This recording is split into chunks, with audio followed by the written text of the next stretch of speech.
এক হাদিসে 3 ব্যক্তির কথা একসঙ্গে বলা হয়েছে যাদের সালাত আল্লাহ সুবহানাহু ওয়া তাআলা কি করেন না, কবুল বা গ্রহণ করেন না। আর সে হাদিসটি বর্ণিত হয়েছে সহিহ ইবনে হিব্বানে, ইবনে মাজাহ এবং আরো কয়েকটি হাদিসের কিতাবে। নবী আলাইহিস সালাতু ওয়াস সালাম বলেছেন, সালাসাতুন লা তারতাফিউ সালাতুহুম ফাওকা রুউসিহিম শিবরা। 3 ব্যক্তি আছে যারা নামাজ পড়লে তাদের নামাজটা মাথার 1 বিঘত উপরে উঠে না, আল্লাহর আরশ পর্যন্ত যাওয়া তো পরের কথা, অর্থাৎ তাদের এই সালাত আল্লাহর কাছে কবুল হয় না। সেই লোক কারা? হতভাগা। রাজুলুন আম্মা কওমান ওয়া হুম লাহু কারিহুন।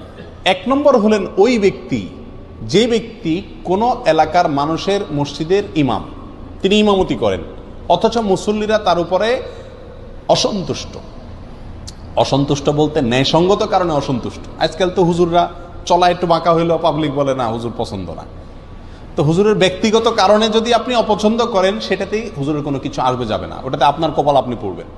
কিন্তু যদি যুক্তিসঙ্গত কারণে লোকটা বেদাতি, লোকটা খারাপ মানুষ, লোকটার ভিতরে কোনো বদভ্যাস আছে, সেই কারণে যদি পাবলিক তার প্রতি অসন্তুষ্ট থাকে, তাহলে এই ব্যক্তি জেনে শুনিও পাবলিক আমার উপর অসন্তুষ্ট, আমার কোনো চরিত্রের দোষের কারণে, তারপরও সেই ইমামতির আসন ধরে আছে, আঁকড়ে আছে, তো এই ব্যক্তির ব্যাপারে এই কথা আসছে যে তার সালাত তার মাথার 1 বিঘত উপরেও উঠে না, অর্থাৎ আল্লাহর কাছে কবুল হয় না। নাম্বার 2, ওয়ামরাআতুন বাতাত ওয়া যাওজুহা আলাইহা সাখিত। ওই মহিলা যিনি সারাটি রাত কাটিয়ে দিলেন অথচ সারা রাত তার স্বামী তার উপরে অসন্তুষ্ট। আমাদের মা বোনদের মধ্যে এই সমস্যাটা ঘরে ঘরে কম বেশ আছে। স্বামী স্ত্রী ঝগড়া লাগবেই, এটা চিরন্তন বিষয়।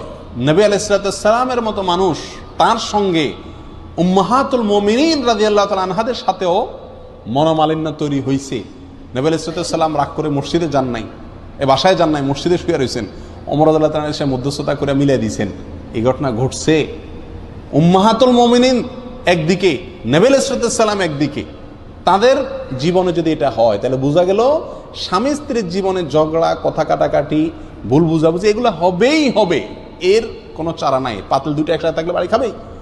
কিন্তু আমাদের বোনদেরকে খেয়াল করতে হবে, যেহেতু আমাকে আল্লাহর সন্তুষ্টি অর্জন করতে হবে, আমার ইবাদত আল্লাহর কাছে কবুল করাইতে হবে, অতএব রাগ করে আপনি থাকেন, কিছু সময় থাকেন, সমস্যা নাই।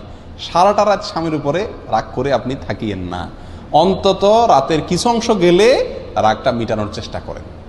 যদি স্বামী অন্যায়ভাবে রাগ করে থাকে, গায়ের জোর রাগ করে, সেটা ভিন্ন কথা। যাই হোক, তাহলে দ্বিতীয় হলেন ওই স্ত্রী যিনি সারাটি রাত কাটিয়ে দিলেন অথচ তার স্বামী তার কারণে তার উপরে কি অসন্তুষ্ট। যদি স্বামী অন্যায়ভাবে অসন্তুষ্ট হয় এবং তাকে সন্তুষ্ট করার কোনো জায়গা না থাকে, গোয়ার টাইপের হয়, তাহলে ভিন্ন কথা। 3 নম্বর,